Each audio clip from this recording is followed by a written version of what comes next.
I have 5 pieces of this craft wood you can now get at Dollar Tree. These measure 18 by 2 inches and they come that length. You do not have to make any cuts. I'm going to paint 3 of them using some Wise Owl Republic Red, and then I'll paint the other 2 using some Wise Owl Snow Owl. All paint products can be found on our webpage at chalkitupfancy.com.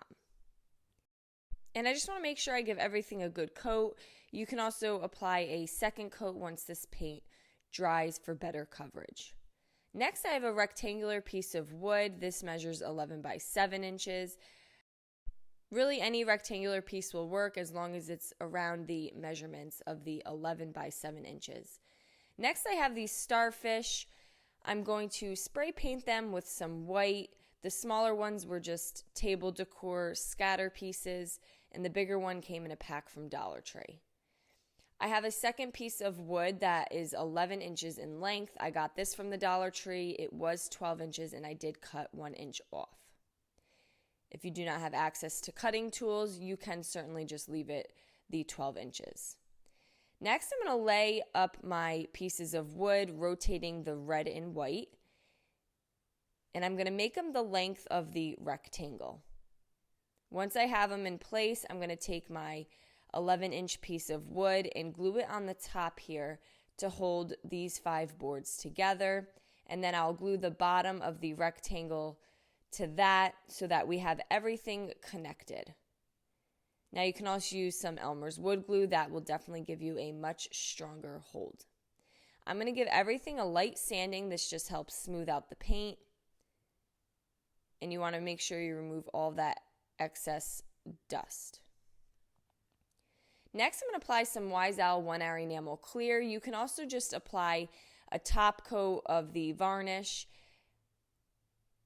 And once that is fully dry, I'm spraying a little bit of water on it, and I'm adding some Wise Owl chocolate paint to my project.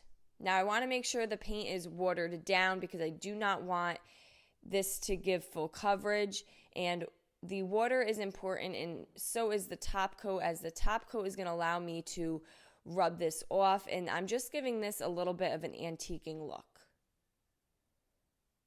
So instead of using some stain, I just put a little bit of the chocolate brown paint all over my project. Again, make sure you have a top coat. This is what's going to allow you to move that paint around, and then you can just spray some water on it, and that will help you to be able to wipe it off as well.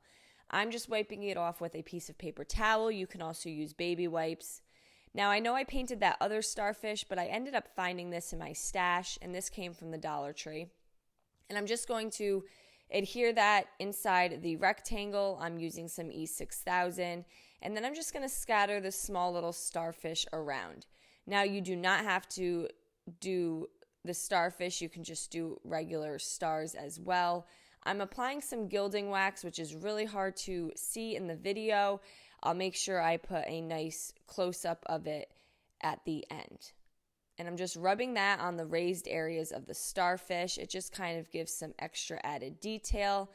And then I found this welcome metal decor sign from Dollar Tree. It came in black or silver.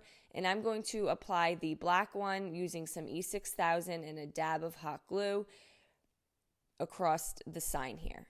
And there you go. Now we have this Americana coastal sign using mostly Dollar Tree items. I hope you guys enjoyed this video. Paint products, tissue paper transfers, and mesh stencils can all be found on our webpage at chalkitupfancy.com.